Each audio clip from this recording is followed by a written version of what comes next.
karma has come for women. So we've seen everything that's happened over the last decade as social media feminism has taken off and men have, begun walking away. You have the MGTOWs, who are a group that choose to separate themselves. You have the men walking away, who are basically men with alternatives or men with attitudes, and they're basically leaving behind the things that don't work for them and walking towards the things that do. Women basically said that, hey, we don't like you, we don't want you in our lives, we don't want you around. You need to just leave us alone. You should never approach any of us if you don't know us. And now they're crying. They're saying that, hey, guys aren't approaching us anymore. Guys aren't speaking to us anymore. We're having trouble getting dates. We're having trouble getting into relationships. And it's really hard, especially with extremely high inflation. You have the foodies out here right now that are bumming food off men. Some days, if they don't go on a date, they don't even eat. They're trying to cover it up. Of course, you can, you obviously know not to listen to anything that they say because they're always going to lie. But if you give a woman enough time and let her speak, she will eventually tell on herself. That's a saying. So it's pretty interesting when you look at women who are really die hard, really gung ho and like, hey, this is how it is. And they were deep into their masculine. Now things are really beginning to switch up. I've talked about this before that nothing lasts forever. And while a lot of young women basically thought they would be riding among the bandwagon of female empowerment forever, they were superior, they were stronger, they were better, and all of these things, as men are entering into their as men are entering into their soft guy era, women are entering into their broke girl era. So while men are in soft guy summer, women are now entering into broke girl winter. And as people get older, there are a number of things that happen, including periods of illness, hardships. A lot of these women, they were out there, they were running around with Chad, Tyrone, Ray, Pookie, Enrique, Miguel, Quan, Little Poncho. They love Little Poncho. They absolutely love Little Poncho. This is their man. Look at him with his cute little mustache and that smile and his fat little belly with his little tequila. Look at him with his cup of tequila and his little chipped tooth. He's so handsome. That's the man that they love. That's the man of the hour. So that's Pancho. And he's not by himself because it's Pancho and Sancho. He has a brother. He has a brother named Sancho. Okay, they're like Mario and Luigi. They're also plumbers. They know how to lay pipe, and that's what they do when you're at work. They're laying pipe down. They're in your bed. They're eating, sleeping, farting, just kind of like Gen Zers and having a good time. But it's okay because we're all familia. So mi casa, su casa. Ay, ay, ay, Dios, Dios. My gosh, these people have really taken things to this point. Women thought that they could continue on this pattern. They didn't plan for their futures. They didn't plan for periods of hardship, and now they're finding that they cannot find men who want to get into relationships. They're having trouble settling down with Plan B guys. And also they're ending up, they're starting to enter into periods of their lives where health issues are now creeping up and they have no one to stand by their side. So they were out there in the streets with these dudes, with little Pancho, with little Sancho, with Sancho, you know, basically this generation's Mario Brothers. And now they're alone. They have no one to support them. They have no one to stand by them. I said this before, I'll say it again. If a woman, the more a woman expects you to spend on her, the more time she expects you to wait before physical intimacy occurs, and more dates and all this other stuff, the less that she actually likes you. And women actually say it. The less she likes you, the more you have to do for her, the more you have to spend on her. Chad and Tyrone don't have to spend a dime on her. In fact, she's spending money on Chad and Tyrone. And if she doesn't have it, she'll go and get money from another guy and then spend that other guy's money on Chad and Tyrone, just to show you how little she respects you and how little she actually likes you. And then we are told to be respectful and it's about giving more than receiving. And men who don't do this, like the MGTOWs, they're not actually men. Here's the thing.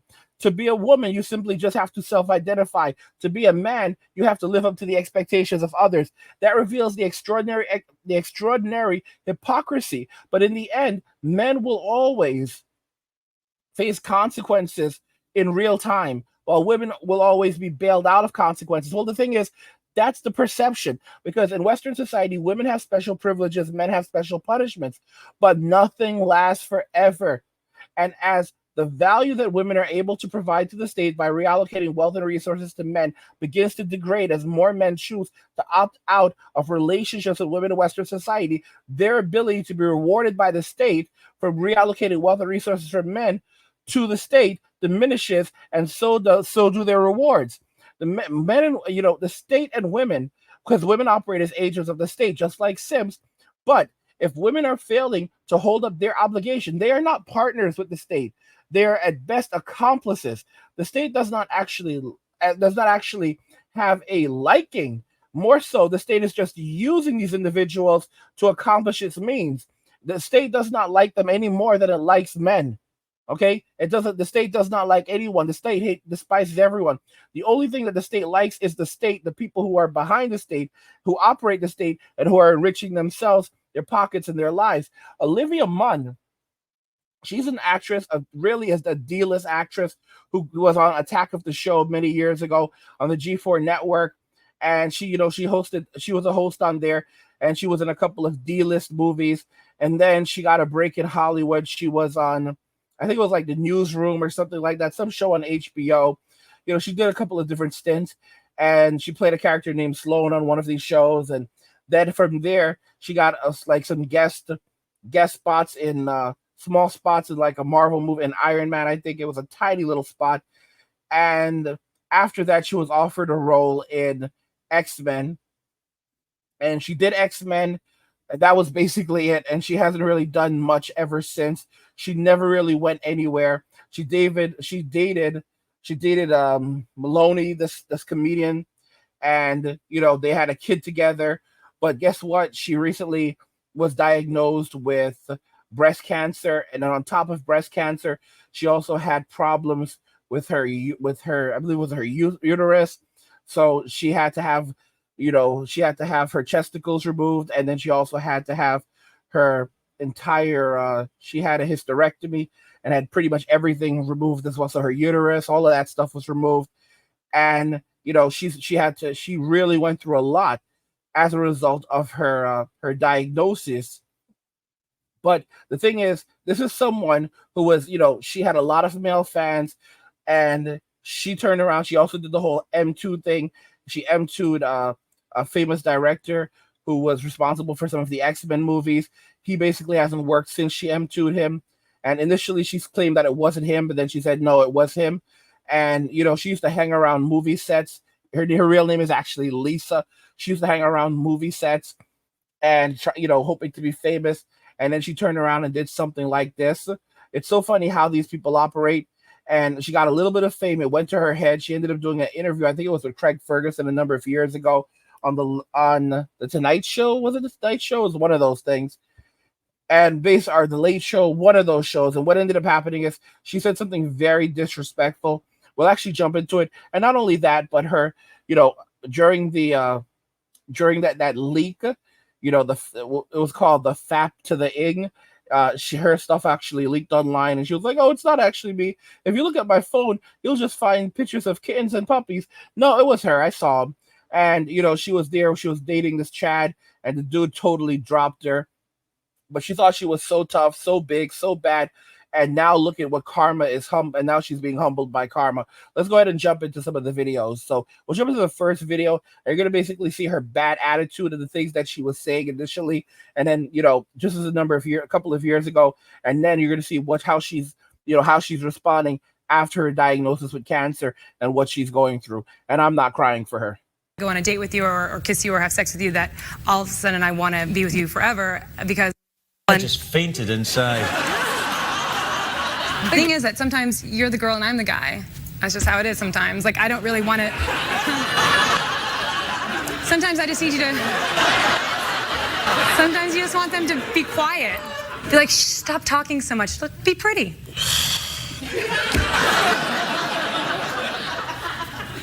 I love you. So here she is being disrespectful, being hyper masculine.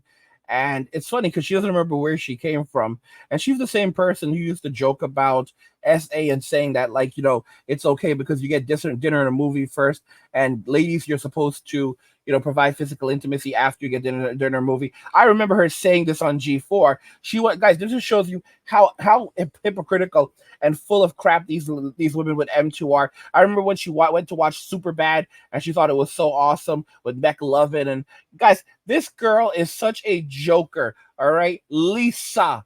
Well, guess what? So she ended up getting, you know, testicle cancer, and you know, she had to have them removed, and then she got implants, and you know, she really passed through a lot. And it's amazing because, you know, I wonder if she's developed any humility. Let's check this out. News exclusive, Michael. We know that you sat down with Olivia Munn. Yeah, I sat down with Olivia. It's her first on-camera interview since revealing her most recent surgery in her breast cancer battle. We discussed everything from treatment to fertility to her hopes for the future. And she wants to share her story to help others. You never know what's going on in someone's life. You know, that privately people are battling things that you'd never know. Actress Olivia Munn opening up about the private health battle she's been fighting after an unexpected breast cancer diagnosis last year. Clear mammogram, clear ultrasound, genetic testing. I have zero chance of having any cancer genetically. Then my doctor said, there is this lifetime risk assessment test, and I took it for you, and you're at 37.3%, which puts me into the high risk. And she said, I want you to go get an MRI. And that's when they said, well, we found something. And when you heard the word cancer, what went through your mind? I mean, honestly, I just thought of my baby. You know, cancer is that's the word you don't want to hear. There's a lot of other things that you feel like you can beat, but you know, cancer takes down a lot of people, and I just thought about my baby. Last April, Munn was diagnosed with stage 1 of the aggressive luminal B breast cancer in both breasts. And what did they explain to you about your prognosis? They said that if I was extremely aggressive, that I could fight this and win, but at the same time, once they started finding all of these little spots in my breast, like, oh, there's another tumor, there was such an urgency to it because we had to get in and make some really big decisions. Munn getting a double mastectomy just 30 days after receiving the diagnosis. In March, the 43-year-old decided to open up about her experience on social media. Do it for him, do it for your baby. Including this raw moment right before she went into surgery. I'm ready. How did you know you were ready? I didn't. I just had to say it. You know, sometimes you just say it and hope that your body will go with it. Why did you want to document this journey that you're on right now? Well, because if I didn't make it, I wanted my son, when he got older, to know that I fought to be here, that I tried my best. You're gonna make me cry. You want the people in your life, you want the people that maybe don't understand what's going on right now to know that, like, you did everything you could to be here. Munn shared the 2.5-year-old son, Malcolm, with her partner, comedian John Mulaney. And how has it been having John there to support you? I mean, he's honestly just the best human being. He comes to everything in life with so much compassion and understanding.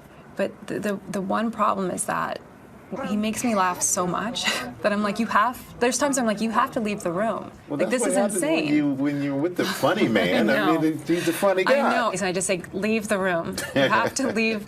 And I was just, you're going to make me angry now because I'm going to, you know, literally pop a stitch. It's going to hurt. Because of the potential impacts of cancer treatment on her future fertility, she decided to undergo egg retrieval, something Munn had done twice before in her 30s. John and I had a long talk about it. We realized that we weren't done growing our family. So right after the double mastectomy, I went through a round of egg retrieval.